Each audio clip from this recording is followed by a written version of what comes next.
नमस्कार, मी शिवांगी शर्मा आणि आपण पाहत आहात तळोदा वृत्तांकन न्यूज। चला जाणून घेऊया आजच्या ताज्या बातम्या। विठू माऊलीच्या गजरात बोरद येथून पंढरपूरसाठी पहिली पायी दिंडी रवाना। 35 दिवसात पूर्ण होणार प्रवास।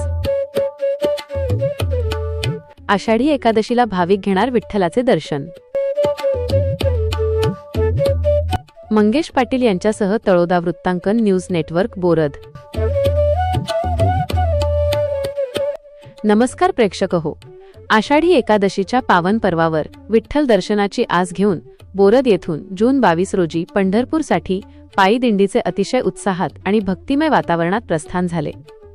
बोरद गावातून पंढरपूरसाठी पायी दिंडी निघण्याचे हे पहिलेच वर्ष असल्याने संपूर्ण गावात अभूतपूर्व उत्साह पाहायला मिळाला।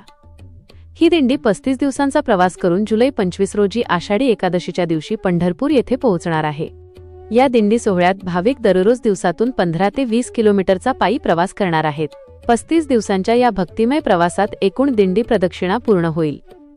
बोरद येथील दिंडी प्रमुख हरिभक्त पारायण सतीश नागो पाटील या दिंडीचे नेतृत्व करीत असून शनी मंडळ येथील प्रसिद्ध हरिभक्त पारायण संजय महाराज कीर्तनकार हे या दिंडीचे चालक म्हणून जबाबदारी सांभाळत आहेत। दिंडीचे पहिलेच वर्ष असल्याने या पहिल्या तुकडीत 13 वारकरी पायी प्रवासासाठी सामील झाले आहेत। दिंडी प्रस्थानाच्या पूर्वसंध्येला बोरद येथील ऐतिहासिक राम मंदिरापासून गावातून दिंडीची भव्य मिरवणूक काढण्यात आली।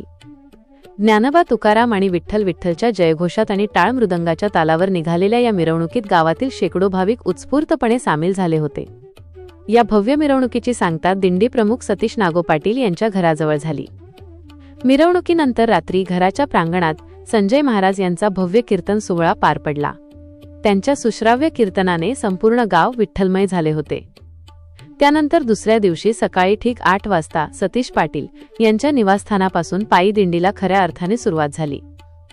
गावातील सर्व आबालवृद्धांनी आणि भक्तांनी भजन गात वारकऱ्यांना गावाबाहेरपर्यंत सोडले व डोळ्यात आनंदाश्रू आणून त्यांना पंढरीच्या प्रवासासाठी भावपूर्ण निरोप दिला। आजसाठी इतकेच।